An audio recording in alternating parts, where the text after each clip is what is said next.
मैं संतोष मेहर, आपके अपने यूट्यूब चैनल पर स्वागत है। इस वीडियो लेक्चर में हम पढ़ेंगे दोस्तों 50 इंपॉर्टेंट क्वेश्चंस जो आपके प्रीवियस एग्जाम में पूछे गए साइंस के।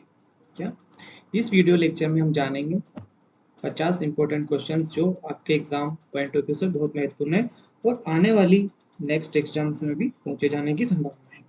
जैसे कि ये क्वेश्चंस पूछे गए खासकर अपने railway, SSC, banking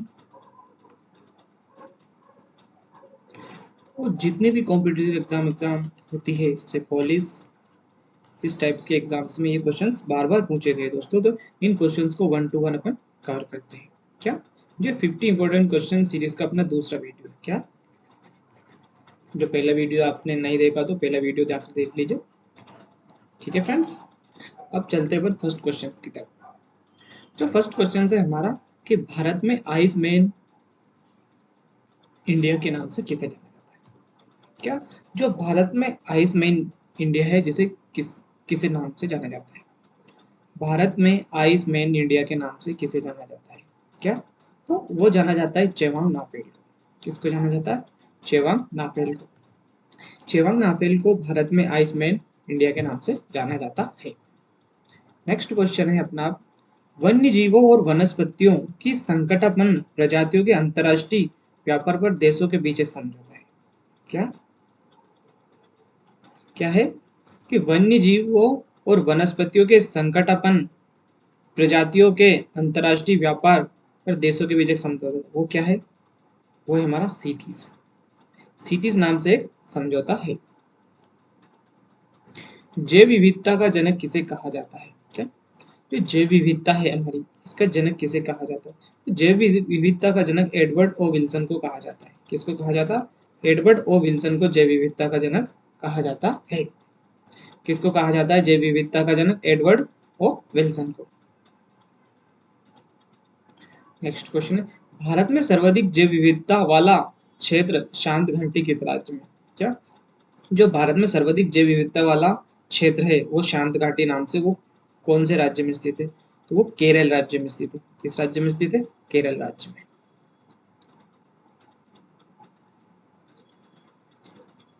Amrita Devi का संबंध किस आंदोलन से है? क्या अमृता देवी का संबंध किस आंदोलन से था? तो अमृता देवी जी का संबंध विश्नोई आंदोलन से। किस आंदोलन से? विश्नोई आंदोलन से।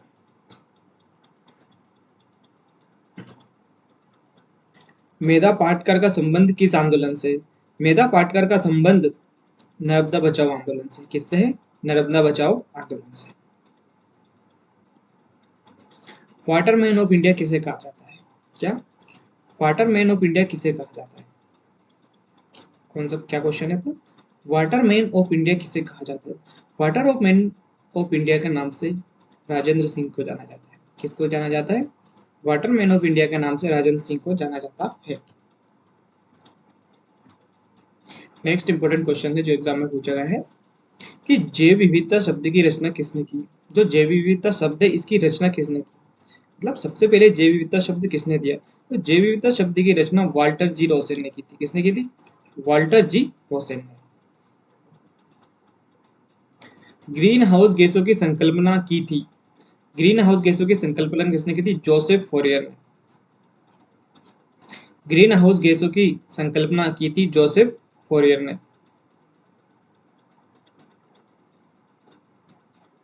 ग्रीन हाउस प्रभाव के अभाव में भू सतह का औसत तापमान होगा। क्या ग्रीन हाउस प्रभाव के अभाव में भू सतह का औसत तापमान क्या होगा? तो भू सतह का औसत तापमान -18 डिग्री सेल्सियस। ग्रीन हाउस के अभाव में भू सतह का औसत तापमान होगा -18 डिग्री सेल्सियस। बेतला राष्ट्रीय उद्यान कहाँ पे? ये इंपॉर्टेंट क्वेश्चन है दोस्तों। क्या कि बेतला राष्ट्रीय उद्यान कहाँ पे? बेतला राष्ट्रीय उद्यान झारखंड में स्थित है। कहाँ पे स्थित है? बेतला राष्ट्रीय उद्यान झारखंड में स्थित है।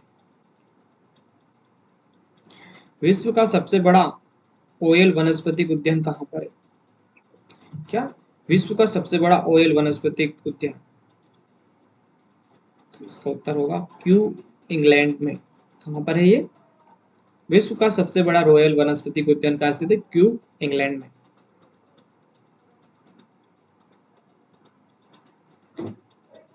5 इंद्रियों का बाग द गार्डन ऑफ 5 सेंसेस स्थित है? क्या? 5 इंद्रियों का बाग द गार्डन ऑफ 5 सेंसेस कहाँ पर स्थित है? ये स्थित है दिल्ली के मेहरौली में। कहाँ पर स्थित है? दिल्ली के मेहरौली में। रामसर सम्मेलन किस वर्ष आयोजित किया गया था? रामसर सम्मेलन दोस्तों 1971 में आयोजित किया गया था। कब किया गया था? 1971 में।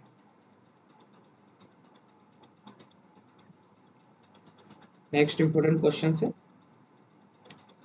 अगस्त 2019 में मैन वर्सेस वाइल्ड प्रोग्राम में देश के प्रधानमंत्री नरेंद्र मोदी ने भाग लिया था। ठीक है, वो कौन से राष्ट्रीय उद्यान था? कौन सा राष्ट्रीय उद्यान था वो था जिम कॉर्बेट राष्ट्रीय उद्यान। अगस्त 2019 में मैन वर्सेस वाइल्ड प्रोग्राम में देश के प्रधानमंत्री श्री नरेंद्र मोदी जी ने भाग लिया था। वो किस राष्ट्रीय उद्यान में लिया गया था? वो जिम कॉर्बेट राष्ट्रीय उद्यान, जो रामगंगा नदी पर है। वहाँ पे जिम कॉर्बेट राष्ट्रीय उद्यान से रामगंगा नदी निकलती है, जिसमें बियर गिल्स और माननीय प्रधानमंत्री मोदी जी ने यहाँ पे एक शूट किया था, एक वीडियो। भारत में परिस्थिति के जनक के रूप में किसे जाना जाता है? भारत में परिस्थिति के जनक के रूप में डॉक्टर रामदेव को जाना जाता है। किसको जाना जाता है? भारत में परिस्थिति की जनक के रूप में डॉक्टर रामदेव को जाना जाता है। CFC का उपयोग कहाँ होता है? क्या? CFC का उपयोग कहाँ पर होता है? CFC जो गैस निकलती है अपने रेफ्रिजरेटर से, हेयर स्प्रे से, शेविंग क्रीम से, उपरोक्त सभी में CFC गैस का उपयोग होता है। पारिस्थितिकी तंत्र के समुच्चय को क्या कहा जाता है? जो पारिस्थितिकी तंत्र का समुच्चय होता है उसे क्या कहा जाता है? उसे जीवम कहा जाता है। क्या कहा जाता है? पारिस्थितिकी तंत्र के समुच्चय को जीवम कहा जाता है। विज्ञान की किस शाखा के अंतर्गत पर्यावरण का अध्ययन किया जाता है? विज्ञान की परिस्थितिकी शाखा के अंतर्गत विज्ञान की किस शाखा के अंतर्गत पर्यावरण का अध्ययन किया जाता है? विज्ञान की परिस्थिति शाखा के अंतर्गत पर्यावरण का अध्ययन किया जाता है। इकोसिस्टम शब्द यूनानी से लिया गया है। कहाँ से? इकोसिस्टम शब्द कहाँ से लिया गया? तो यूनानी से लिया गया। जो इकोसिस्टम शब्द है वो यूनानी से लिया गया है। नेक्स्ट क्वेश्चन है, इकोसिस्टम शब्द को किसने प्रतिपादित किया? सबसे पहले इकोसिस्टम शब्द किसने दिया था? तो सबसे पहले इकोसिस्टम शब्द दिया था अपने ऑर्नेस्ट हैकल ने। किसने दिया था? ऑर्नेस्ट हैकल ने इकोसिस्टम शब्द दिया था। फोटोकॉपी मशीन में कौन सी गैस उपयोग होती है? तो फोटोकॉपी मशीन होती है हमारी, जिससे हम फोटोकॉपी निकालते, उसमें कौन सी गैस का उपयोग किया जाता है? तो फोटोकॉपी मशीन में ओजोन गैस का उपयोग किया जाता है। किसका उपयोग किया जाता है? ओजोन गैस का। पृथ्वी का सर्वाधिक महत्तम पारिस्थितिकी तंत्र क्या है? पृथ्वी का सर्वाधिक महत्तम पारिस्थितिकी तंत्र क्या है? तो जैवमंडल। क्या है? पृथ्वी का सर्वाधिक महत्तम पारिस्थितिक तंत्र है जैवमंडल। पारिस्थितिकी स्थायी मित विविधता है। क्या? जो पारिस्थितिकी है वो स्थायी मित विविधता है। ये किस आंदोलन का नारा है? पारिस्थितिकी स्थायी मित विविधता है, ये किस आंदोलन का नारा है? तो ये चिपको आंदोलन का नारा है। किस आंदोलन का नारा है? पारिस्थितिकी स्थायी मित विविधता है, ये आंदोलन का नारा है चिपको आंदोलन का। गहन पारिस्थितिकी शब्द का प्रयोग किया था। किसने किया था? अर्निस्ट नेस ने। गहन पारिस्थितिकी शब्द का प्रयोग अर्निस्ट नेस ने किया था। ग्रीन डेवलपमेंट पुस्तक के लेखक कौन है? ग्रीन डेवलपमेंट पुस्तक के लेखक WM एडम्स है। कौन है? ग्रीन डेवलपमेंट पुस्तक के लेखक है WM एडम्स। लाल रक्त कोशिकाओं के रूप में जाना जाता है। किसे जाना जाता है? एरिथ्रोसाइट्स को। लाल रक्त कोशिकाओं के रूप में एरिथ्रोसाइट्स को जाना जाता है। खेरा रोग किससे संबंधित है? खेरा रोग चावल से संबंधित है। किससे संबंधित है खेरा रोग? खेरा रोग चावल से संबंधित है। जो खेरा रोग अपने चावल में लगता है खासकर। सुनहरी क्रांति का संबंध कौन सी कृषि से है? कौन सी क्रांति? सुनहरी क्रांति का संबंध किससे है? बागवानी से। किससे है? बागवानी से। सुनहरी क्रांति का संबंध बागवानी से है।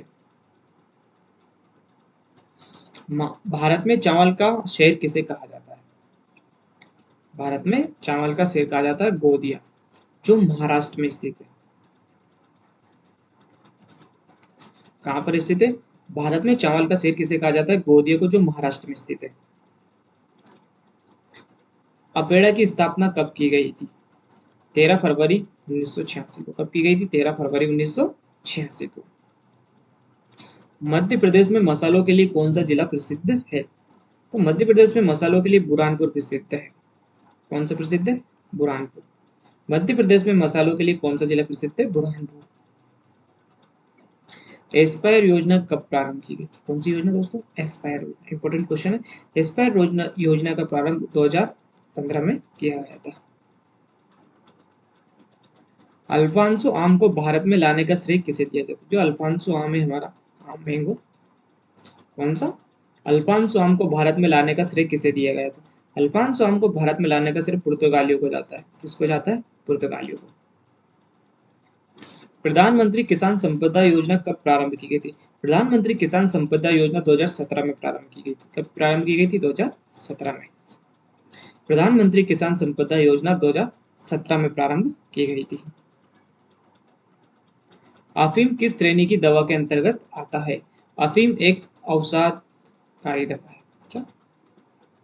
अफीम किस श्रेणी की दवा के अंतर्गत आता है? अफीम एक अवसादकारी दवा है। खुजलाने, जब भी हमारे स्किन पे खुजली होती है तो हम उसको खुजलाते हैं। क्योंकि क्यों खुजलाते हैं? तो इससे कुछ तंत्रिकाएं उगित होती है जो मस्तिष्क को प्रतिस्टामिन रसायनों को उत्पादन बढ़ाने का निर्देश देती है। क्या? इससे कुछ तंत्रिकाएं उद्गीत होती है जो मस्तिष्क को प्रतिस्टामिन रसायनों को उत्पादन बढ़ाने का निर्देश देती है। ओके फ्रेंड्स, और ये वीडियो अगर आपको अच्छा लगता है तो वीडियो को लाइक कर दीजिए और अपने दोस्तों के साथ शेयर कर दीजिए। उदिता अभियान का संबंध है, कौन सा अभियान? उदिता अभियान का संबंध है महामारी के दौरान स्वच्छता से। किससे है? महामारी के दौरान स्वच्छता, जैसे कोरोना महामारी के टाइम ये उदिता योजना प्रारंभ की गई थी। नेक्स्ट क्वेश्चन है अपना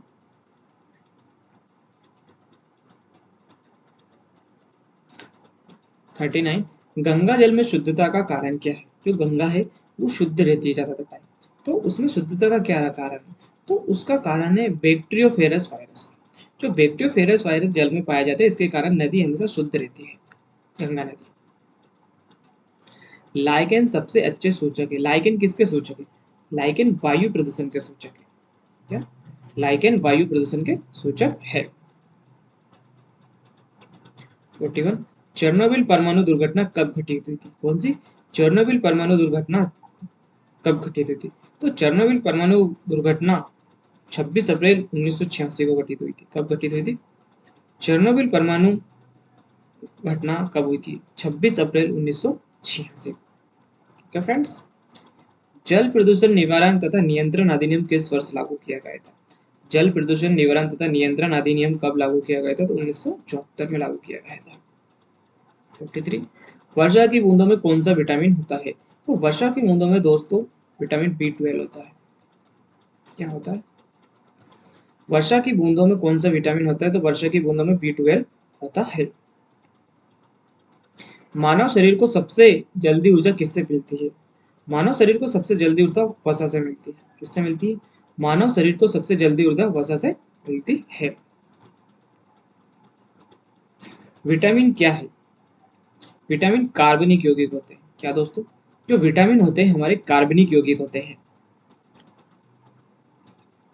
मानव शरीर में पॉलिश किए हुए चावल के उपयोग से निम्नलिखित में से कौन सा रोग होता है? जो मानव शरीर में पॉलिश किए हुए चावल, जो चावल पे पॉलिश देखते हो आप, तो उन चावलों को खाने से कौन सा रोग हो जाता है? उन चावलों को खाने से हमें बेरी बेरी रोग हो जाता है। राष्ट्रीय पोषण अनुसंधान केंद्र कहाँ पर स्थित है? कौन सा? राष्ट्रीय पोषण अनुसंधान केंद्र कहाँ पर स्थित है? तो राष्ट्रीय पोषण अनुसंधान केंद्र हैदराबाद में स्थित है। कहाँ पर स्थित है? राष्ट्रीय पोषण अनुसंधान केंद्र हैदराबाद में स्थित है। टेबल शुगर किसे कहा जाता है? टेबल शुगर सुक्रोज को कहा जाता है। किसको कहा जाता है table sugar? Table sugar sucrose को कहा जाता है। गोल्डन राइस में कौन सा विटामिन होता है? तो गोल्डन राइस में कौन सा विटामिन होता है? गोल्डन राइस में विटामिन ए पाया जाता है। क्या पाया जाता है? विटामिन ए गोल्डन राइस में पाया जाता है। ओके फ्रेंड्स, नेक्स्ट क्वेश्चन और लास्ट क्वेश्चन है अपना, दूध का सफेद रंग किस विटामिन के, किस प्रोटीन के कारण होता है? जो दूध का सफेद रंग किसके कारण होता है? तो दूध का सफेद रंग केसिन के कारण होता है। किसके कारण होता है? केसिन के। क्या इंपॉर्टेंट क्वेश्चन है दोस्तों ये। जो लास्ट क्वेश्चन है अपना 50, वो बहुत ही इंपॉर्टेंट क्वेश्चन है। क्या पूछा गया? दूध का सफेद रंग कौन से प्रोटीन के कारण होता है? तो दूध का सफेद रंग प्रोटीन केसिन प्रोटीन के कारण होता है। और दूध का पीला रंग होता है केरोटीन के कारण। किसके कारण? पीला रंग। ओके फ्रेंड्स, ये क्वेश्चंस याद रखिए आप। ये क्वेश्चंस आपके point of exam point of view से बहुत ही महत्वपूर्ण क्वेश्चन है दोस्तों। क्या? और ये क्वेश्चंस आपके एग्जाम्स में बार बार पूछे जाते हैं। ठीक है, तो कम से कम इनको 1 से 2 बार पढ़िए, आप इनको रिवीजन करिए, तो आपको आराम से ये चीज़ें याद हो जाएगी। और वीडियो अगर आपको अच्छा लगा तो वीडियो को लाइक कर दीजिए, चैनल को सब्सक्राइब कर दीजिए और बेल आइकन को क्लिक कर दीजिए दोस्तों। Okay friends, thank you.